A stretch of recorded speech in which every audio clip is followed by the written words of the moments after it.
आइए हम मेरी भविष्यवाणियों की पुस्तक में से आज के वचन को पढ़ते हैं।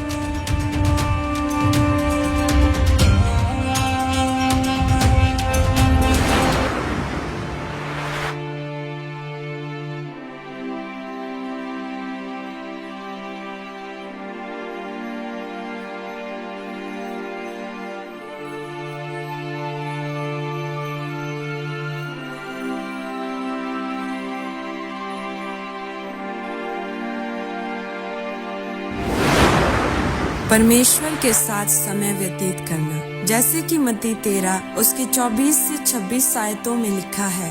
यीशु ने उन्हें एक और दृष्टांत दिया।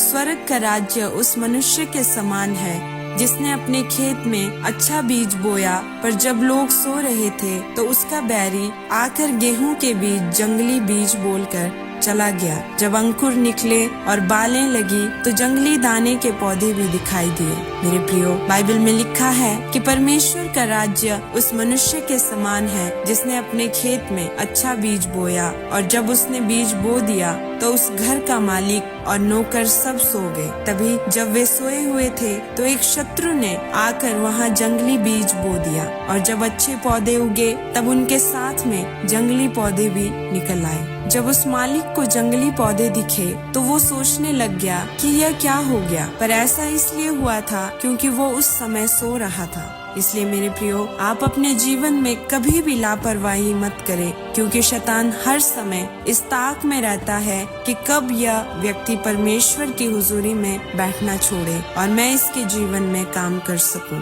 इसलिए जब आप सोते रहते हैं तो शैतान अटैक करता है, जिसकी वजह से आपको बुरे सपने आते हैं, दबाव पड़ते हैं, शैतानी अटैक होते हैं, बच्चों के जीवन में बीमारियां आती है। इसलिए परमेश्वर का वचन आपको बताता है, सोए मत रहो पर चौकन्ने रहो। रोज प्रार्थना के लिए समय निकाले ताकि परमेश्वर के काम, उसकी योजना आपके जीवन में पूरी हो, और जो परमेश्वर ने आपके लिए रखा है वो आपकी जिंदगी में पूरा हो सके। बाइबल में लिखा है कि प्रभु यीशु मसीह जब गतसमनी बाग में थे तो उन्होंने सारी रात प्रार्थना की। प्रभु यीशु मसीह को यह पता था कि कल मैंने पकड़वाया जाना है, मुझे मारा जाएगा। उन्होंने सारी रात बैठकर प्रार्थना की, और सुबह जब वो घड़ी आ गई तब सिपाही प्रभु यीशु मसीह को पकड़ने के लिए आ गए। तो वे चेले जिन्होंने प्रार्थना नहीं की थी वे उनके सामने ठहर नहीं सके और वे सब भाग गए। प्रार्थना आपको ताकत देती है, आपको बल देती है कि आप बुरे दिनों का सामना कर सके, ताकि जब आप बीमारी में हो,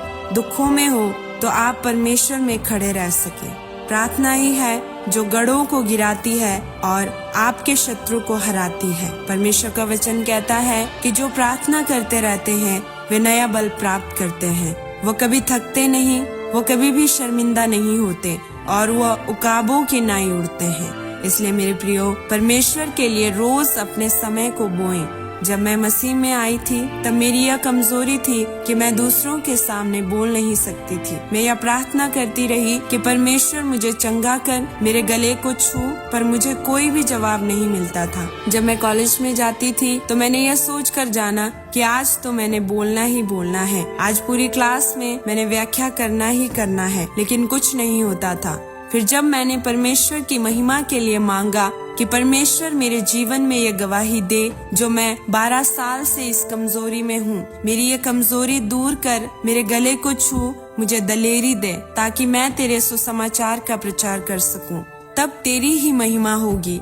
उसके बाद परमेश्वर ने मेरे गले को खोला, मेरी आवाज को खुदावन ने छुआ। इसलिए अगर आप चाहते हैं कि परमेश्वर आपकी शर्मिंदगियों को दूर करे तो जब आप प्रार्थना के लिए बैठे तो उसकी महिमा के लिए मांगे कि परमेश्वर मुझे गवाही दे ताकि मेरे द्वारा तेरे नाम को महिमा मिले। तब परमेश्वर आपकी प्रार्थना का उत्तर जरूर देंगे। प्रार्थना की एक वेदी बनाओ, क्योंकि प्रार्थना आपको शैतान से लड़ने के लिए बल देती है। प्रार्थना करने से शैतान आपके जीवन में काम नहीं कर पाएगा और परमेश्वर आपके लिए नए रास्तों को खोलेगा।